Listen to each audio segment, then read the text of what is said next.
Here in 2 Timothy, Paul is taking this young man and he's sending him out into a dark world, into the theater of his own imminent destruction.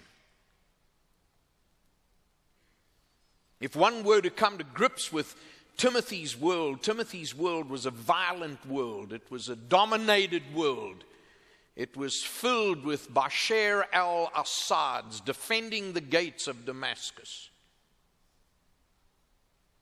It was bleeding with civil war.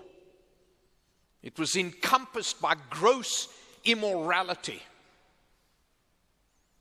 It was a morally depraved nation in which the royal eye gained the preeminence of everything that was done. It was a world in which the human soul had raised itself to its lofty perch. A world in which man's own being became the center of every expectation and every ability. And God was lost.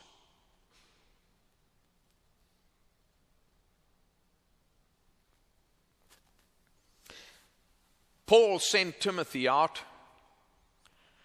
He told him to be strong in grace. We've tried to discover what this means, and he invoked these images. Fight like a soldier, man. Run like an athlete. Work like a farmer. Roll your sleeves up and stand up and be counted for the Lord Jesus Christ, because he alone is God. And there is none like unto him. Go back to your homes. Go back to those quiet streets. Go back to those busy sidewalks. Mingle in the masses of humanity and society. Become subject to the anger and the hostility of the human heart, but be strong in God's grace. And when he gets to verse 8, I think the Apostle Paul perhaps somewhat unpacks 4 encouraging truths that I just simply share with you. It's almost like a cherry on the top, if you please. And as I was studying this passage, God just continually was speaking to my own heart and was saying to me, this is where you ought to be, America. This is a word for every Christian person. This is what the massacre in Sweden is really all about, that took place 1 year ago today.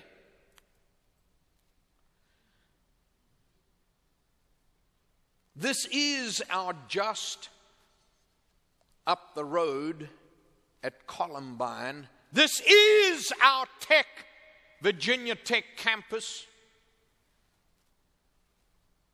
This is the answer. This is where you need to go. This is where you need to be. And there are 4 encouraging truths in this desperate world in which we live. Number 1, that Jesus is alive. I love that. Some might say, oh, please give us something new. I am. The old story which is ever new. Paul here invokes this incredible, absolute truth.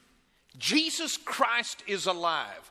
Yes, in the midst of our auroras, in the midst of the death of your friend and the pain of your heart, in the midst of your layoff, in the midst of your struggle to make ends meet, in the midst of your diagnosis, in the midst of your hard and terrible divorce, Jesus is alive. And it's very interesting to me here that in verse 8, in a sense, the Apostle Paul draws our attention. He takes Timothy and he zeroes him in on 2 fundamental aspects of the living Lord Jesus Christ. First, on his lordship.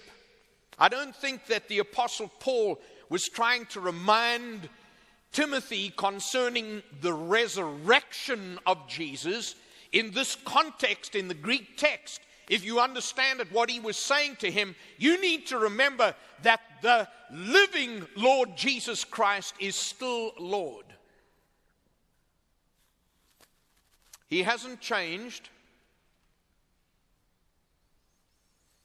No matter how many shootings take place, or how many hurricanes blow, or how many houses are foreclosed, Jesus will always be Lord.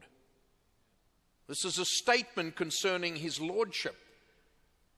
But it's also a statement concerning his humanity, because Paul very quickly in that same verse says, but don't forget that this same Lord Jesus Christ was in fact descended from who?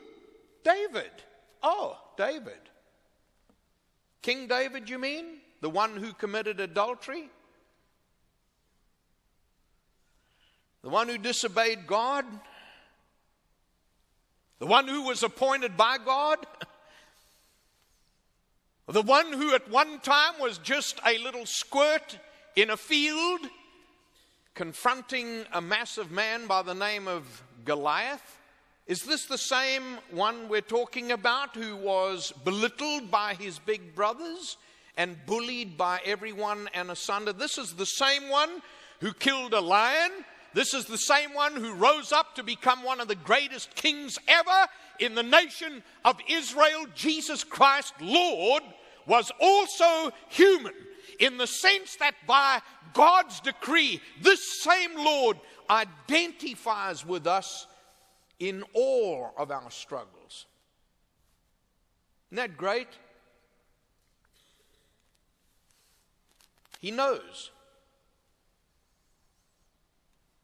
May I say very respectfully, I think when something like the Aurora massacre takes place, that God weeps on our behalf.